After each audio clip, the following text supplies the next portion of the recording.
Johnny Carson refused to shake Clint Eastwood's hand. Clint stared at him for 5 seconds of dead silence, then said something that froze 20 million viewers. "Stand up and shake my hand now." It was February 1982, and tensions had been building between two of Hollywood's biggest stars for weeks. Johnny Carson was at the peak of his power, the undisputed king of late night, the man who could make or break careers with a single interview. Clint Eastwood was Hollywood's biggest box office draw, the embodiment of masculine cool, a man who rarely did interviews and never begged for publicity. The conflict started, as many Hollywood feuds do, with a joke.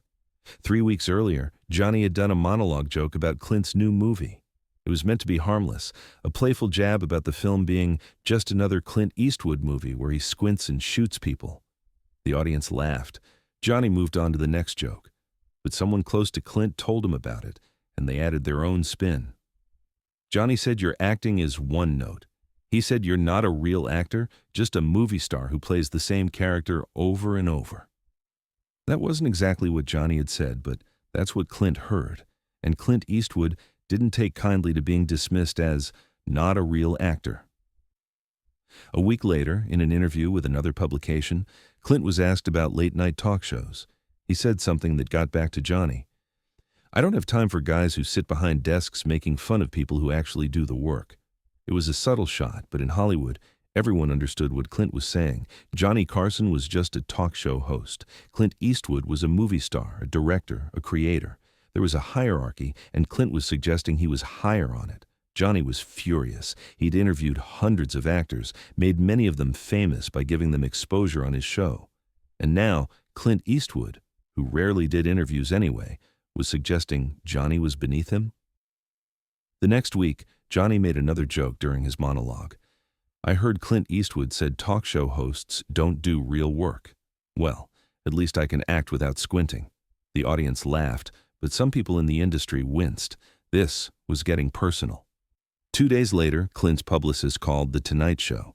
Clint had a new movie coming out, Firefox. He needed to do publicity. Despite the tension, Clint agreed to appear on The Tonight Show. But there was a condition delivered through his publicist. "Mr. Eastwood expects a professional environment. No jokes about his acting or his films during the interview." Johnny's producer, Fred de Cordova, delivered the message. Johnny's response was cold. "He can expect whatever he wants. It's my show." The day of the taping arrived. February 18th, 1982. Backstage at NBC Studios, the tension was palpable. Crew members who'd worked with both men could feel something building. This wasn't going to be a normal interview. Clint arrived exactly on time, as he always did. He was dressed in a simple but impeccably tailored suit. No entourage, no handlers, just Clint, his publicist, and an aura of quiet intensity that made everyone around him slightly uncomfortable. Johnny was in his dressing room, reviewing his note cards for the interview. Fred came in, concerned. "Johnny, maybe we should clear the air with Clint before the show. Have a conversation, settle whatever this is privately." Johnny didn't look up from his cards. "It's fine, Fred. We're professionals." "Johnny, I really think—" "I said it's fine." But it wasn't fine. And everyone who knew Johnny could tell he was still angry about Clint's comments. The king of late night didn't like being told he didn't do real work. The show began. Johnny did his monologue, no jokes about Clint, which everyone noticed. He interviewed his first guest, an actress promoting a new film. Everything seemed normal. Then it was time to introduce Clint. "Our next guest," Johnny said, his voice professional but noticeably cooler than usual, "is one of Hollywood's biggest stars. His new film Firefox opens this weekend. Please welcome Clint Eastwood." The band played. The audience applauded enthusiastically. The curtain parted. Clint Eastwood walked out. He moved with that signature Clint walk, unhurried, purposeful, every step deliberate. He was a man who didn't rush for anyone. As he approached Johnny's desk, Johnny stood up as he always did for guests. This is where the handshake normally happened. A warm greeting, a smile, a few words of welcome before the guests sat down. It was ritual, tradition, professionalism. Clint extended his hand. Johnny looked at it. Then, in a moment that would become infamous, Johnny sat back down without taking Clint's hand. He gestured to the guest chair. "Have a seat, Clint." The studio audience went quiet. Even people who didn't understand Hollywood etiquette knew something wrong had just happened. You don't leave someone's hand hanging in the air, especially not on live television, especially not Clint Eastwood's hand. Clint's hand stayed extended for just a second longer. Then he lowered it slowly. He didn't sit down. He stood there, looking at Johnny with those ice-blue eyes that had stared down countless villains on movie screens. Ed McMahon, sitting at his usual spot, sensed the danger. "Hey, Clint, great to have you here," he said, trying to break the tension. Clint didn't look at Ed. He kept his eyes locked on Johnny. "You didn't shake my hand," Clint said. His voice was quiet, but it carried through the studio with perfect clarity. Johnny shifted in his chair, trying to maintain control of his show. "Let's sit down and talk about your movie." "I'm not sitting down until you shake my hand," Clint said. The audience was dead silent now. This wasn't part of the show. This was real conflict happening live on television. Johnny tried to laugh it off. "Come on, Clint, don't be so sensitive. Have a seat, we'll have a good conversation." Clint took one step closer to the desk. "Stand up and shake my hand, now." Those 7 words, "Stand up and shake my hand, now," were delivered with such quiet authority that everyone in the studio felt the temperature drop. This wasn't a request. It was a command.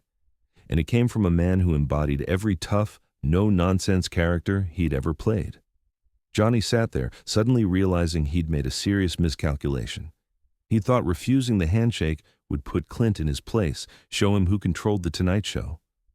But now, with Clint standing over his desk, with 20 million people watching, with the silence stretching into seconds, Johnny understood. He'd challenged the wrong man. 5 seconds of silence passed. On television, 5 seconds of dead air feels like an eternity. The audience barely breathed. The cameraman didn't move. Ed McMahon looked like he wanted to disappear. Clint just stood there, waiting, his eyes never leaving Johnny's face. Finally, Johnny stood up. His face had gone from smug to uncomfortable to something close to embarrassed. He extended his hand. Clint looked at Johnny's hand, then back at Johnny's face. "On camera," Clint said quietly. "Look at the camera and shake my hand like you mean it." Johnny turned toward the main camera. Clint turned with him. They shook hands, and this time it looked like a real handshake. Firm, respectful, between equals. But Clint wasn't done. Still holding Johnny's hand, still looking at the camera, Clint spoke in that signature Clint Eastwood voice. Quiet, measured, deadly serious. "I came here to talk about my film. I came here as a professional. I extended my hand in respect because that's what men do, and this man refused to shake it." He gestured to Johnny with his other hand. "On television, in front of millions of people. Why? Because of gossip? Because of some jokes?" Clint finally released Johnny's hand. Now he turned to face Johnny directly, and his voice got even quieter, which somehow made it more powerful. "Let me tell you something about respect, Johnny. I've spent 30 years in this business. I've worked with the best, Sergio Leone, Don Siegel, people who built this industry. And you know what they all understood? You can disagree with someone, you can compete with them, but you shake their hand. Because that's what separates professionals from amateurs. That's what separates men from boys." The studio was so quiet, you could hear the air conditioning. Johnny stood there, his face red, unable to speak. This was his show, his stage, his kingdom, and Clint Eastwood had just taken control of it with nothing but words and presence. Clint took a step back. "Now, do you want to do this interview like professionals, or do you want to keep playing games?" Johnny found his voice, and to his credit, he found his honesty. "You're right.